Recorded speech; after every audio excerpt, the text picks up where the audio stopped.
RG पक्षाच्या नेत्यांनी सध्या एकमेकांविरोधात फेसबुक पोस्ट टाकत थेट एकमेकांचे कारनामे उघड करण्यास सुरुवात केली आहे। मनोज परब यांनी आता थेट आमदार विरेश बोरकर यांच्या विरोधात काही पोस्ट टाकल्याने पक्षात मोठी फूट पडल्याची चर्चा उघडपणे सुरू झाली आहे। याआधी मनोज यांनी अशाच प्रकारची पोस्ट टाकून नंतर ती प्रँक असल्याचं सांगितलं होतं, पण आता पुन्हा तेच सांगून विषय मिटवणं शक्य आहे का असा मोठा प्रश्न निर्माण झाला आहे। कारण आता हा वाद थेट शिंगेला पोचल्याचं दिसत आहे। जर तुम्हाला आमचे व्हिडिओ आवडत असतील तर आमचं चॅनल सबस्क्राईब करायला मात्र विसरू नका। या सगळ्या प्रकरणातून पक्षाची दयनीय अवस्था होण्याची चिन्हे दिसू लागली आहेत। पक्षातील प्रत्येक नेता स्वतःलाच सर्वात शहाणा समजून वागत असल्याचं चित्र निर्माण झालं आहे। मात्र यात भरडला जातोय तो सामान्य कार्यकर्ता आणि निराश होतोय तो आरजी पक्षावर विश्वास ठेवणारा मतदार।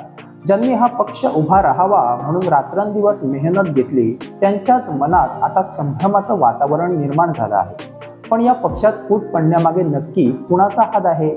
हा पक्ष आता गोव्यात जोरात चर्चेत जात होता। अनेकांच्या मते आरजी पक्ष संपवण्याचं काम गोव्यातील दुसऱ्या एका बड्या पक्षाने अतिशय नियोजनबद्ध पद्धतीने केला असल्याची चर्चा सोशल मीडियावर रंगू लागली आहे। अनेक पोस्ट व्हायरल होत आहेत। यात किती तथ्य आहे आणि किती अफवा हे येणारा काळच ठरवेल। पण एक गोष्ट मात्र खरी, पक्षांतर्गत वाद पेटवण्याचे आरोप याआधी अनेक पक्षांवर झाले आहेत। आज विरोधकही आरजी पक्षाला तितकं गांभीर्यानं घेतील अशी आशा आता कमी होत चालली आहे। पण प्रश्न उरतो तो म्हणजे आरजी संपवण्यात त्या पक्षांचा काय स्वार्थ?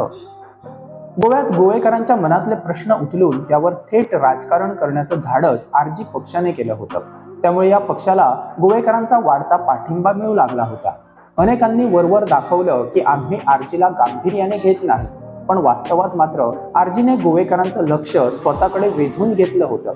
विशेष 39A विरोधातील आंदोलनामुळे या पक्षाची राज्यभर वेगळीच ओळख निर्माण झाली होती। त्या आंदोलनात आमदार विरेश बोरकर हे चांगले चर्चेत आले, पण हाच वाढता प्रभाव पक्षातील काहींना खुपला का असा प्रश्न आता उपस्थित होतोय। सध्या विरेश यांनी केलेल्या काही पोस्टमुळे या चर्चांना आणखी खतपाणी मिळालं आहे। कारण जर हा पक्ष असेच ज्वलंत मुद्दे घेऊन निवडणुकीच्या मैदानात उतरला असता तर सत्ताधारी पक्षाला ते नक्कीच परवडणारं नव्हतं। आणि राजकारणात विरोधकांच्या पक्षात अंतर्गत वाद कसे पेटवायचे आणि त्याचा फायदा कसा घ्यायचा याचं गणित काही पक्षांना चांगलंच अवगत असतं। पण जर खरंच या पक्षात फूट पाडण्यासाठी बाहेरच्या शक्तींनी पक्षातील कुणाला हाताशी धरलं असेल तर त्याचा शोध फक्त आरजीनेच नव्हे तर इतर सर्व राजकीय पक्षांनी घेतला पाहिजे। कारण आज जे आरजी सोबत घडतंय ते उद्या कोणासोबतही घडू शकतं।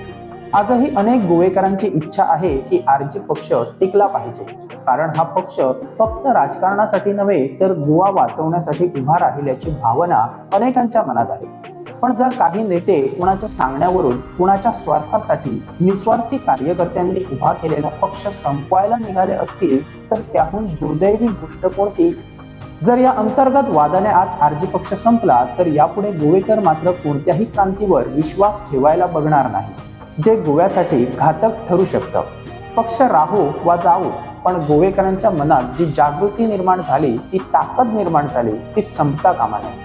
कारण गोवा वाचवण्यासाठी जी ठिणगी या पक्षाने पेटवली ती कधीही विझता कामा नये।